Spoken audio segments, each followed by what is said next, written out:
Okay, today June 21st, Saturday morning. I'm here at the Wilmington Property. So we have a problem with the fire alarm. It just went off since a few days ago, and then it keeps making a beeping sound. The tenants was complaining about it. It's so annoying.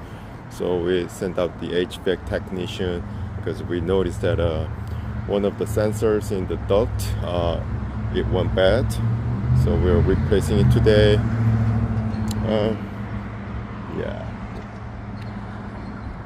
This homeless person staying here all the time and causing the mess right here.